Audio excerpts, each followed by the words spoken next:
Warga Jawa Barat akan menyaksikan adu gagasan para calon pemimpinnya pada 11 November mendatang. Sejauh ini data sejumlah lembaga survei menempatkan pasangan Deddy Mulyadi Erwan Setiawan di posisi pertama. Namun apakah hasil ini akan terus bertahan hingga hari pencoblosan nanti? Lalu faktor apa yang mempengaruhi pertimbangan warga Jabar dalam memilih gubernur? Kita akan bahas bersama Firman Manan, analis politik Universitas Padjadjaran. Selamat malam Kang Firman. Diana. Kang Firman, ini besok akan ada debat perdana Cagup-Cawagup Jabar di tanggal cantik 11-11. Demul Erwan ini sepertinya di atas angin ya, pasca ditinggal RK. Belum ada sosoknya lagi begitu yang lebih dominan dibanding Demul. Apakah menurut Anda Pilgub Jabar ini memang kehilangan nyalanya, datar-datar saja begitu? Karena di sejumlah hasil survei begitu, Demul unggul bahkan di atas 50%, Kang Firman. Ya betul, kalau kita lihat sejauh ini memang seakan-akan Pilgub Jabar tidak kompetitif ya. Berbeda dengan pilgub-pilgub sebelumnya di 2008, 2013, 2018 itu kita melihat ada kompetisi lah paling tidak ya di antara beberapa pasangan calon. Nah, sehingga misalnya tingkat elektabilitas dari waktu ke waktu hingga menjelang pencoblosan itu tidak ada yang di atas 50%. Nah, berbeda dengan kali ini, Kang Deddy Mulyadi dan Kang Erwan Setiawan dalam beberapa survei memang unggul cukup jauh ya, cukup signifikan, bahkan di atas 60%. Nah, sehingga memang dalam waktu tersisa, ini kan kalau tidak salah tinggal 17 hari ya menjelang pencoblosan, maka memang pasangan calon yang masih tertinggal itu harus memanfaatkan semua metode kampanye yang tersisa. Tetapi juga ada catatan Mbak Diana, karena kita punya pengalaman ya di pilgub-pilgub sebelumnya. Ternyata ada kandidat-kandidat yang di awalnya tidak diunggulkan atau berdasarkan hasil survei itu tidak berada di peringkat atas, tapi ternyata mengalami peningkatan di saat-saat akhir. Ya, kita ingat di tahun 2008, tahun 2013 ada Pak Ahmad Heriawan ya. Itu dalam berbagai survei di awal dia tertinggal, tapi kemudian berhasil memenangkan pemilihan gubernur, terpilih menjadi gubernur. Demikian juga di tahun 2018 ada Pak Sudrajat dan Pak Saihu, itu di survei-survei awal bahkan angkanya di bawah 10%, tapi di akhir pada saat pencoblosan mendapatkan suara sampai sekitar 29% ya, hanya berbeda sekitar 4% dari pemenang pada saat itu, Pak Ridwan Kamil dan Pak Uu Ruzanul. Artinya memang masih ada peluang karena ada karakteristik pemilih itu yang menentukan pilihan di saat-saat terakhir. Nah, inilah yang kemudian harus betul-betul dimanfaatkan oleh kandidat lain di luar Kang Deddy Mulyadi dan Kang Erwan Setiawan. Di luar Kang Demul dan juga Kang Erwan, siapa dari tiga pasangan calon lainnya yang berpotensi jadi kuda hitam yang tadi Anda sebutkan bisa berpotensi meraup pemilih di akhir-akhir begitu, Kang Firman? Ya, kalau kita lihat sejauh ini atau termasuk pola-pola sebelumnya, memang yang punya potensi adalah pasangan Pak Ahmad Saihu dengan Pak Ilham Habibie ya. Karena salah satu faktornya adalah mesin politik PKS. Nah, kita tahu Pak Ahmad Heriawan 2 periode menjadi gubernur, termasuk juga perolehan suara yang signifikan dari Pak Sudrajat Saihu di 2018, itu bagaimanapun salah satu variabel utamanya adalah mesin PKS. Nah, memang sejauh ini belum terlalu terlihat efektivitasnya, tapi seringkali memang PKS itu memainkan mesin politiknya secara efektif di saat-saat terakhir. Nah, ini yang perlu kemudian kita cermati ya. Kan tetapi memang ada problem lain sebetulnya dengan mesin politik PKS ya. Karena kita tahu pemilih PKS ini pada saat Pilpres kemarin ya, yang berlangsung belum lama itu ada irisan dengan pendukungnya Pak Anies Baswedan. Pak Anies Baswedan itu mendapatkan suara cukup signifikan sebetulnya di Jawa Barat sekitar 32%.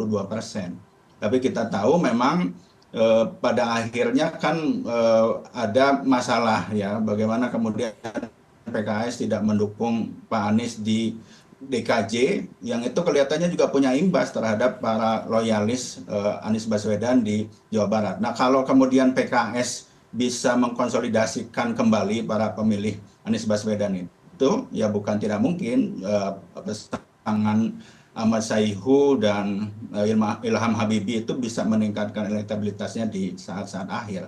Mhm.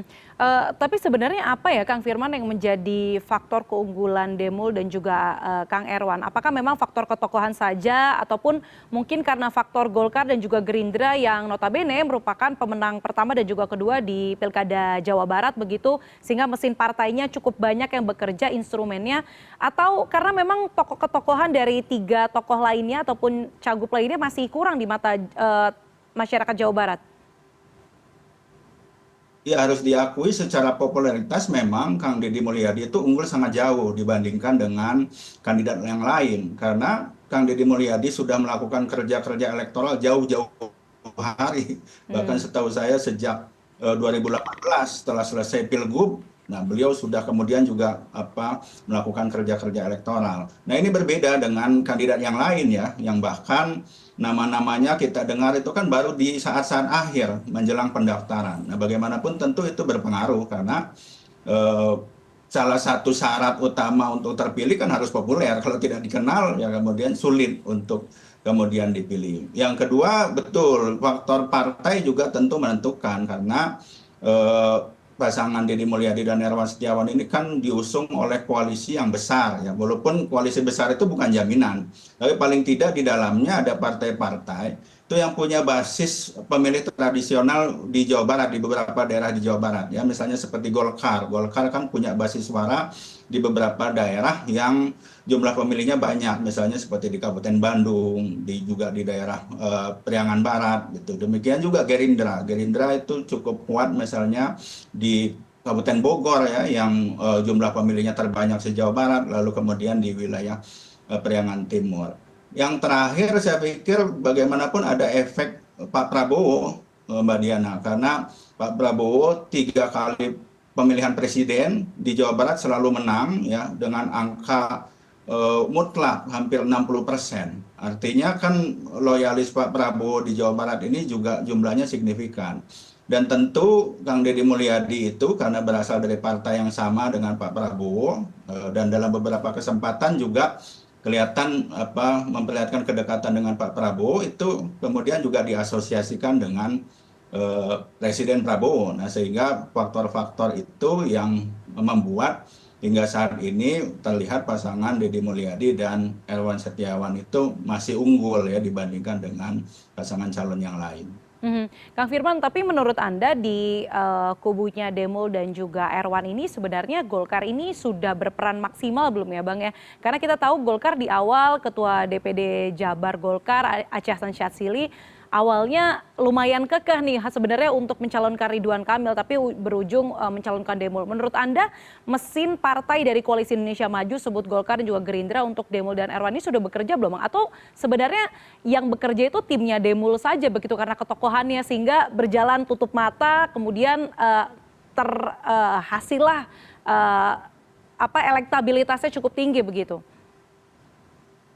Ya, tentu variabel utamanya tetap variabel figur ya. Partai politik itu bukan variabel utama. Nah, apalagi memang ini problemnya kan sebetulnya pilkada yang tidak jauh dilangsungkan setelah pemilihan legislatif selesai.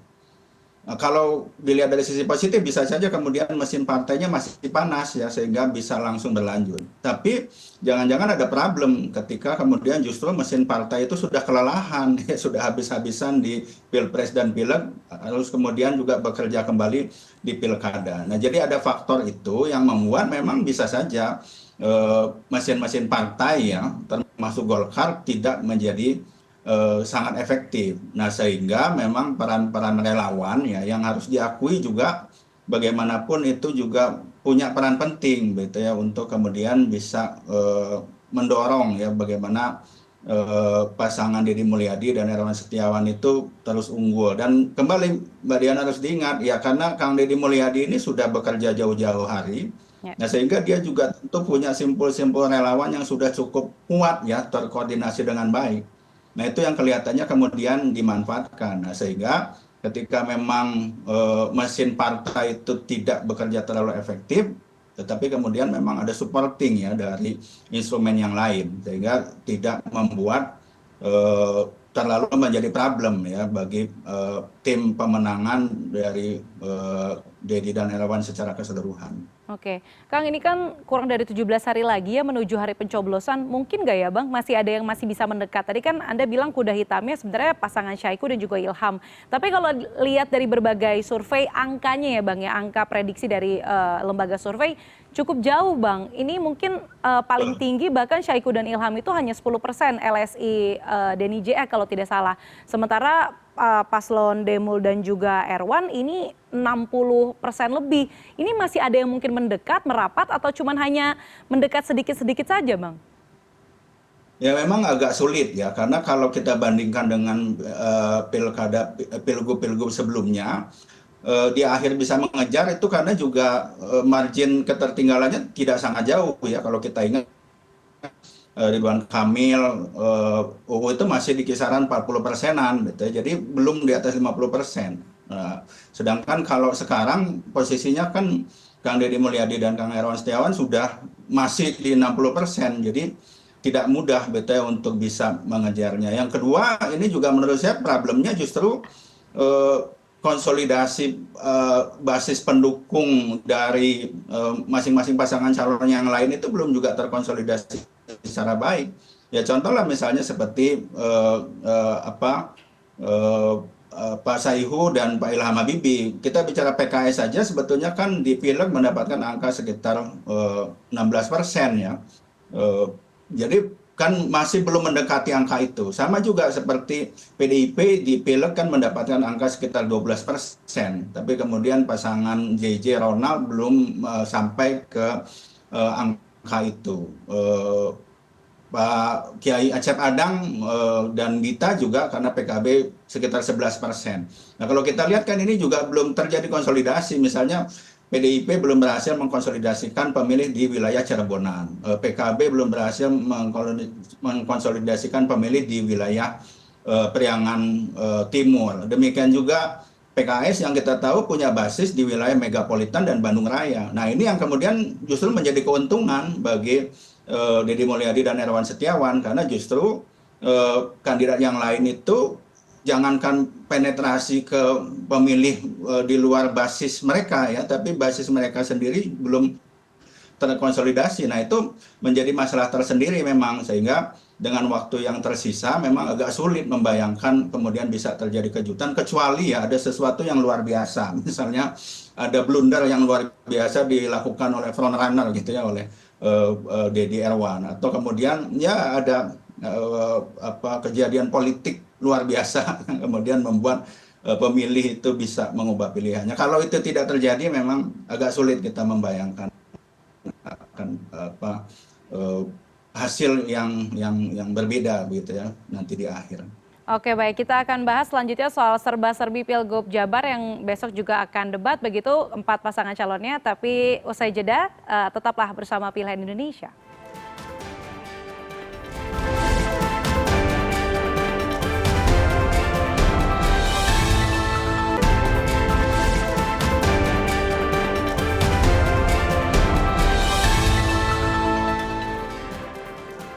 Anda masih menyaksikan Pilihan Indonesia. Kita akan berlanjut membahas soal serba-serbi Pilgub Jawa Barat dengan analis politik Universitas Padjadjaran Firman Manan. Kang Firman, ini besok kan debat perdana. Apa yang jadi faktor penting warga Jabar dalam memilih? Ketokohan atau program kerja, atau sebenarnya program kerja ini hanya manis-manis atau hanya gula-gula saja besok?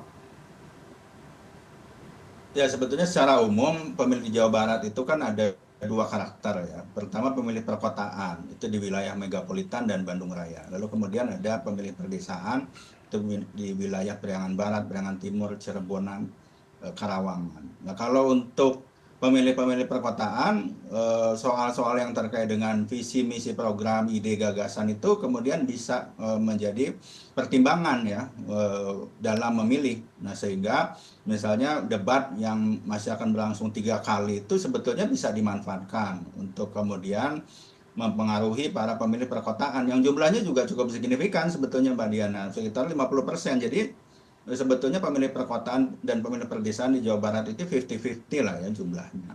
Nah, tetapi apakah kemudian pemilih yang perdesaan itu hanya akan melihat figur saja, gitu ya, tanpa melihat soal program? Ya, kalau kemudian para pasangan calon itu bisa kemudian bicara soal-soal program yang konkret, yang kemudian menyentuh kepentingan langsung dari masyarakat, ya saya pikir itu juga bisa berpengaruh, termasuk hal-hal yang sifatnya terkait dengan aspek ekonomi ya, soal-soal lapangan kerja, soal kemiskinan, soal harga kebutuhan pokok. Nah, kalau itu disentuh, maka bukan tidak mungkin itu juga bisa berpengaruh.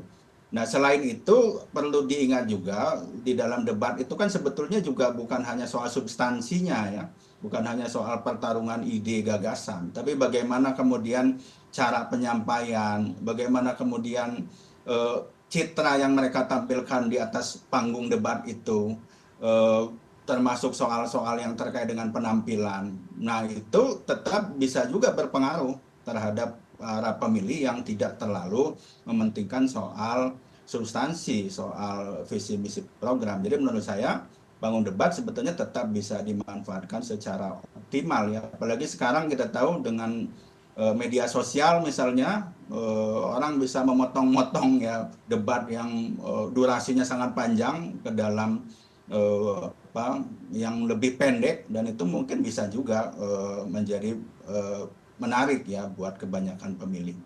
Sejauh ini dari masa kampanye, Kang Firman, siapa dari keempat pasangan calon ini yang sebenarnya sudah menawarkan program yang konkret? Karena kalau saya sekilas lihat di media sosial ini rata-rata memang menonjolkan kegiatan ketimbang program kerja gitu. Kalau kita lihat berbeda dengan Pilgub Jakarta begitu ya, yang para cagupnya ini sudah mulai melanjutkan DP 0% dan lain sebagainya. Ini memang belum ada program konkret yang ditonjolkan dari keempat pasangan calon ini, atau seperti apa analisa Anda?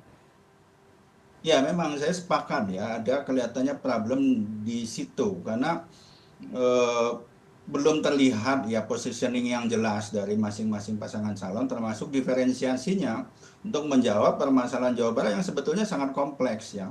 Contoh misalnya soal pemerataan pembangunan, kan isu soal Jawa Barat bagian utara dan Jawa Barat bagian selatan ya, yang terjadi disparitas termasuk dalam pembangunan, termasuk dalam SDM, termasuk dalam infrastruktur, itu kan perlu juga gitu ya hal-hal yang justru disampaikan secara konkret. Lalu kemudian isu yang terkait dengan pemilih di perkotaan ya, tentu kan berbeda dengan isu yang menjadi concern dari pemilih di perdesaan. Nah, ini yang kemudian kelihatannya eh, belum terlalu muncul. Nah, jangan-jangan memang problemnya juga tadi Mbak, karena ini kan juga masih mengejar soal popularitas ya, pasangan calon yang lain itu. Jadi jangankan bicara soal program-program yang sudah konkret gitu ya, menyentuh pada kepentingan konkret dari pemilih, untuk kemudian mensosialisasikan diri saja gitu ya, supaya kemudian popularitasnya naik, yang menjadi salah satu syarat tentu bisa dipilih, itu juga masih jadi problematik bagi para pasangan calon. Mhm. Berarti memang bagaimana positioning ataupun diferensiasi dari keempat pasangan calon ini masih kurang karena masih menonjolkan yang namanya berharap ingin lebih populer dengan permukaan terlebih dahulu begitu ya, Kang Firman. Tapi kalau menurut analisa Anda dari keempat pasangan calon ini, siapa yang besok berpotensi bersinar, Bang? Ini kan temanya soal membangun Jabar menuju masyarakat digital yang sejahtera dan berdaya saing global. Ada 7 subtema, ada soal perempuan juga di sana dan lain sebagainya. Siapa yang berpotensi akan mendapatkan spotlight besok? Ya, kandidat yang sudah punya pengalaman dalam pemerintahan itu punya potensi ya. Nah, kembali lagi Kang Deddy Mulyadi dan Kang Herman Setiawan itu sudah punya pengalaman ya, pernah menjadi bupati. Kang Deddy Mulyadi 2 periode di Purwakarta, lalu Kang Herman Setiawan itu pernah jadi wakil bupati kemarin kan di Sumedang. Lalu tapi juga ada Kang JJ yang menjadi Bupati Pangandaran 2 periode, dan menurut saya cukup berhasil sebetulnya. Nah, itu bisa menjadi potensi karena mereka kan bisa mengklaim ya kinerja-kinerja yang mereka lakukan. Jadi tidak hanya bicara apa yang akan dilakukan, tapi apa yang sudah dilakukan. Nah, sehingga punya potensi untuk kemudian bisa muncul bersinar lah di dalam debat itu. Nah, kan tetapi justru menurut saya panggung debat itu harus dimanfaatkan oleh para pasangan calon yang masih tertinggal. Jadi bagaimana caranya kemudian mereka justru memanfaatkan panggung debat itu di satu sisi ya memunculkan hal-hal positif dari mereka ya termasuk tadi soal positioning dan diferensiasi yang lebih konkret gitu ya disampaikan dalam waktu yang singkat memang. Di sisi lain ada upaya justru bagaimana bisa menurunkan itu ya elektabilitasnya Kang Deddy Mulyadi dan Erawan Setiawan. Tidak ada cara lain. Jadi model yang disebut attacking gitu ya pada tingkatan tertentu diperlukan. Jadi mereka bisa mengkritisi begitu ya, menyerang dalam tingkatan tertentu baik ide gagasan dari Kang Deddy Mulyadi dan Erawan Setiawan yang bagaimanapun sekarang menjadi front runner gitu ya, termasuk bisa juga masuk pada isu-isu yang tidak hanya soal visi misi gagasan ya, pada isu-isu non programatik misalnya, dan itu kan juga pernah terjadi. Nah, tetapi ya kita lihat besok ya. Tapi menurut saya memang panggung debat besok itu harus dimanfaatkan secara maksimal karena waktunya sudah sangat terbatas. Panggung debat itu bisa dimanfaatkan karena dia disiarkan oleh televisi, dia bisa disebarkan pada seluruh masyarakat Jawa Barat, dan tergantung juga nanti bagaimana mengamplifikasi ya. Kalau kemudian ada kandidat yang muncul baik di debat itu, dia kemudian juga bisa teramplifikasi melalui berbagai media sehingga masih ada waktu untuk kemudian meningkatkan elektabilitas. Ya, kalau tidak, ya tadi yang kita bahas di awal, Mbak Diana, agak sulit membayangkan keunggulan Kang Deddy Mulyadi dan Erawan Setiawan itu akan tergeser kalau panggung debat itu juga berlangsung datar-datar saja gitu ya, tidak ada sesuatu yang luar biasa yang kemudian bisa mempengaruhi preferensi dari para pemilih. Baik, kita lihat di tanggal cantik esok 11-11 seberapa ciamiknya keempat pasangan calon dari Cagup dan juga Cawagup Jawa Barat akan beradu gagasan, substansi dan juga ujungnya mengamplifikasi supaya bisa berpengaruh terhadap elektabilitas mereka masing-masing. Terima kasih waktu Anda untuk malam hari ini, analis politik Universitas Padjadjaran. Firman Manan, selamat malam, selamat hari Minggu. Terima kasih.